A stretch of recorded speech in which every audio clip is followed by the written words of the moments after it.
Hello, my name is Sigma, and today I'm going to be making a beginner's guide for Smite.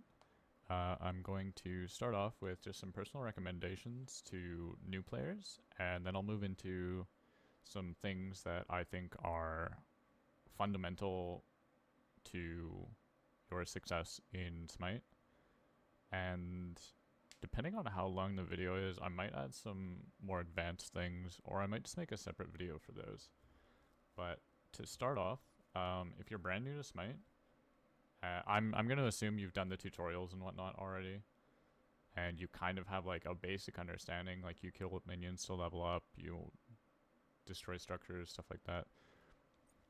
I would recommend trying out as many gods as you possibly can, and just picking a couple that you like, maybe like 2 or 3, or just maybe one from each class, hunter, mage, warrior, guardian, that sort.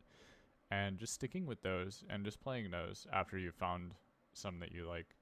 I'd also recommend against playing Conquest. I don't think you should play Conquest for a while.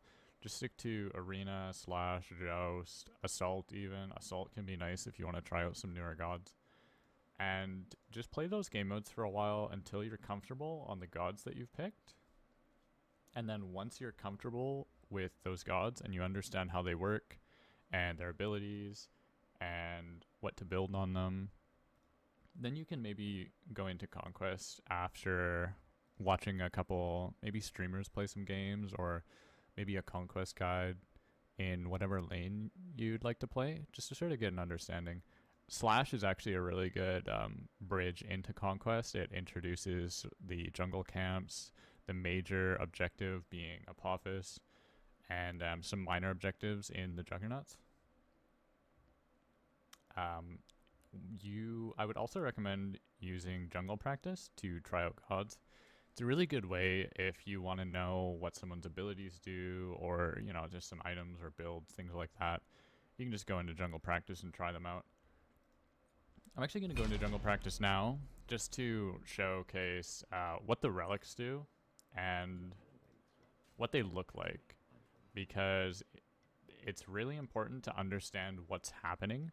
So let's say you hit somebody with a stun and they don't get stunned, you might not understand why.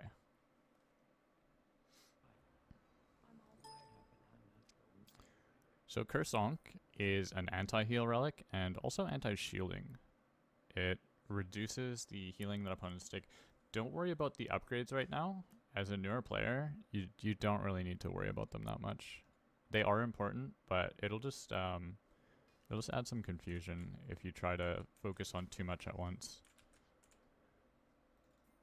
So Curse Onk is a good anti-heal relic, and this is what it looks like. So if you ever see that, it means somebody's used a Curse Onk, and your healing is going to be reduced, and you could potentially be taking more damage. Now, this is Aegis. That's it. It is an immunity to damage for 1.5 seconds. You also can't take any actions.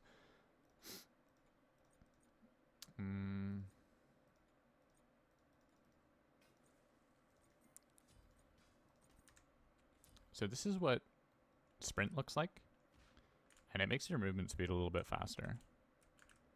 And this is a blink. The audio cues are also important to remember. You can't use blink in combat, by the way.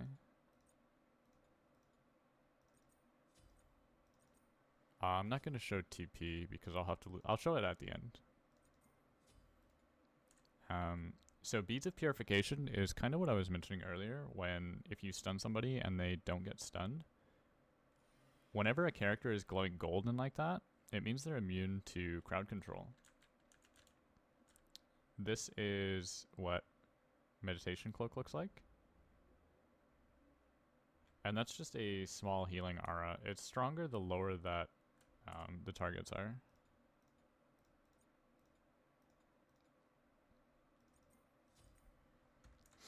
So here's Shell. It's similar to Meditation Cloak, but it provides a shield instead, an instant shield rather than a delayed heal. I prefer Shell over Meditation Cloak, but they both have their own advantages. This is what Thorns looks like, and it reflects damage back at the attacker.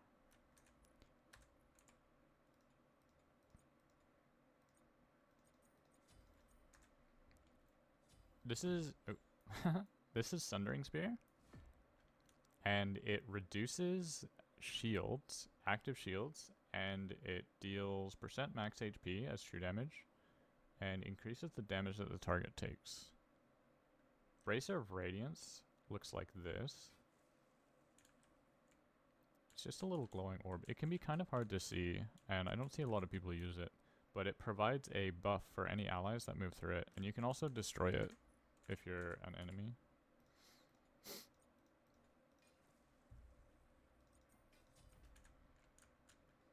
This is what Horrific Emblem looks like. It's the opposite of a sprint. It slows your opponents and lowers their attack speed and also reduces the damage dealt. This is what Belt of Frenzy looks like. And it increases the attack speed and damage of your teammates within the radius. So if you're a brand new player, I would recommend just taking Aegis Amulet and Purification Beads pretty much every game.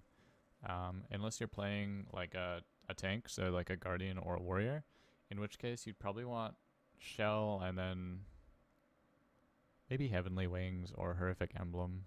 Those are both safe options to take. I consider them support relics. They're good for they help your team out, rather than Aegis Amulet and Beads of Purification, which are more selfish.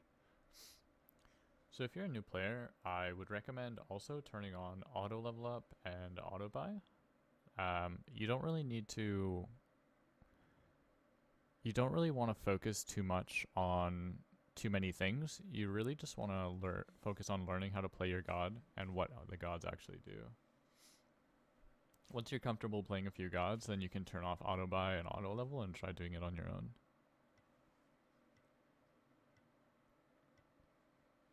Or even just following like just a build guide, or just playing the recommended build path.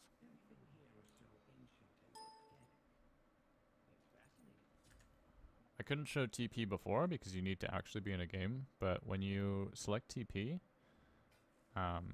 you can it shows a little map and you can teleport to a structure. If you upgrade it, you can teleport to a ward, but this is what it looks like.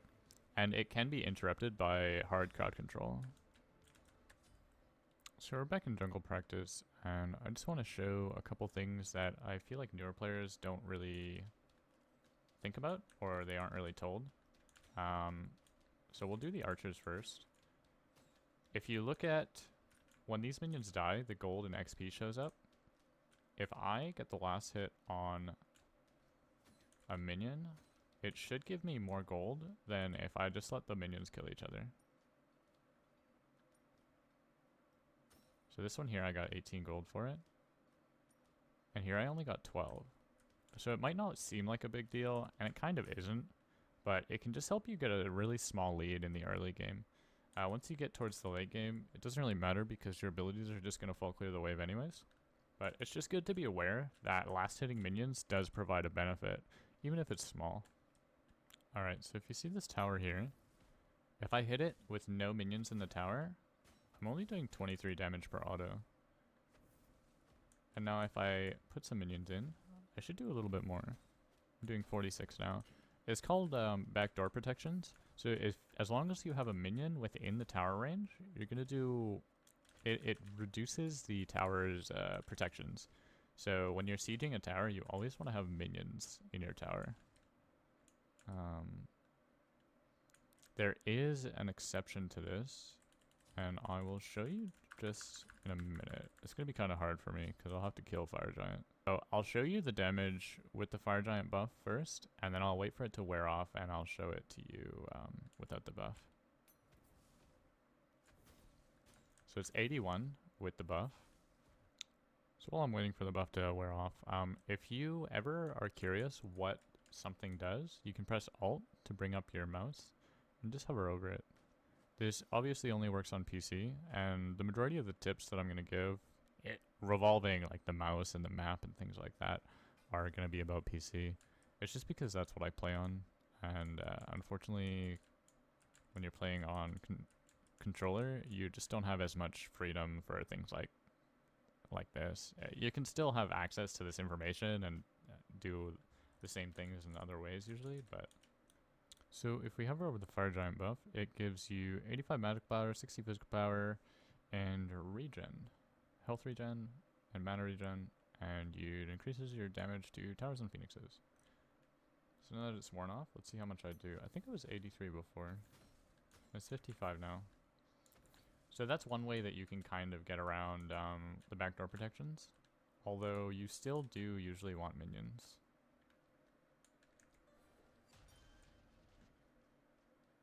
So there are two things to note about minions.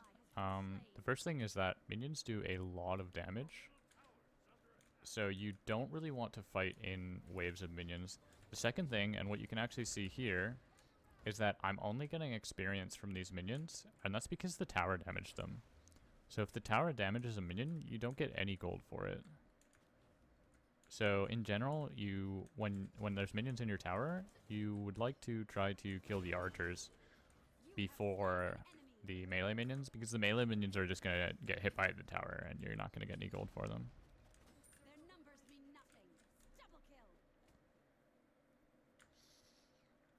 This is also kind of true just for clearing a wave. The archers deal more damage and they also are ranged, so you can't really kite them very well. So if you do decide to fight an opponent in a wave of minions and your archers are dead, you can kind of kite around the melee minions. Whereas if there's archer minions, the archers are just gonna start attacking you.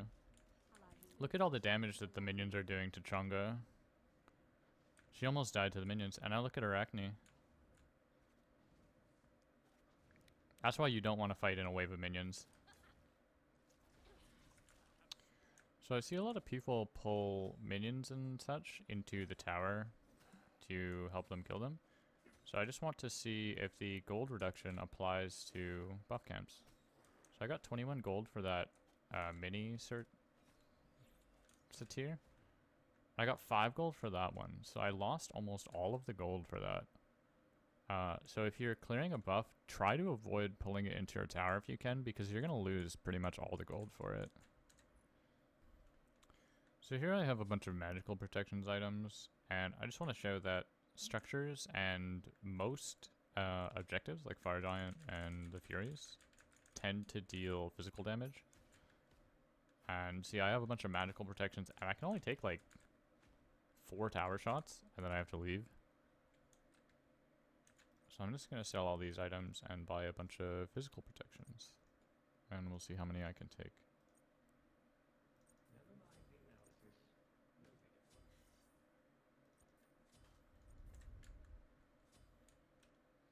It's also relevant to your health as well, but the protections are what are mainly doing it. Look how little damage I'm taking now. I can take way more tower shots. Just because I have a bunch of physical protections. Another thing to note is that every tower shot increases after the first one. So the first tower shot's going to deal a little bit, the second one's going to deal a little bit more, and the third one's going to deal a little bit more, and so on and so on. So we're on the Conquest map now, and I'd like to go over warding. I've purchased a ward chalice. You can just purchase normal wards if you want, or if you're a support, I would recommend maybe picking up a ward chalice. If you do, you'd probably want to do it pretty early, and use it quite frequently. Otherwise, you're not really getting the value out of it. But whenever you ward, you always want to think of what you're trying to accomplish with that ward. And these are just for the dual lane, but the concepts apply to all lanes. So let's say I just want an early notification if I'm getting ganked. I could put a ward right there. And that'll let me know when the enemy jungler is pathing towards the dual lane. You could also put a ward on the Cyclops camp. And if the enemy jungler is farming, you'll see that they're on the Cyclops camp, and you can say, oh, okay, they're in left jungle. Maybe I should back up a little bit. Or perhaps if you're playing against Thor, you want to know when Thor is ulting. And a lot of Thor players like to ult from the Gold Fury pit. So you could just put a ward right here, right where I'm standing. I ran out of wards, so I can't place one, but What that'll do is it will tell you when Thor is ulting, and then you can back up or try to react to it. So yeah, whenever you're placing a ward, just try to think of what you're trying to accomplish with that ward and where you're putting it and why you're placing it there. If you ward without understanding why you're warding, then you're not really doing much with the ward. And you should just get in the habit of trying to buy at least one every time you recall, because it's pretty easy to have just an extra 50 gold lying around.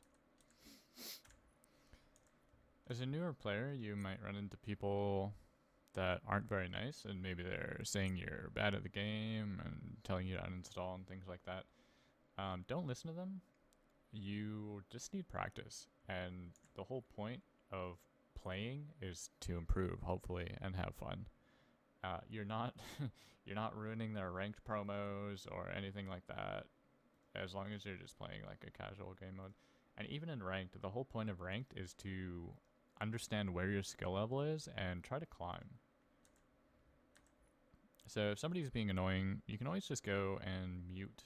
You can mute voice chat, and you can disable text chat as well, I believe. Somewhere, but either way, you can just open up the scoreboard and mute them in game too.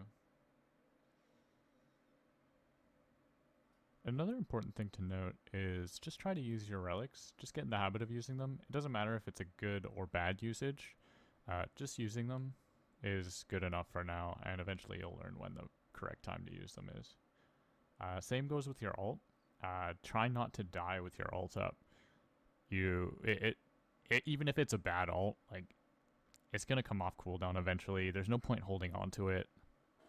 So I think that's it for the beginner tips. Really all you need to do is just play games, get familiar with the gods, try to have fun. And when you feel like you're ready to move on to Conquest, then go ahead and try some Conquest. I hope you enjoyed the video, and I'll see you next time.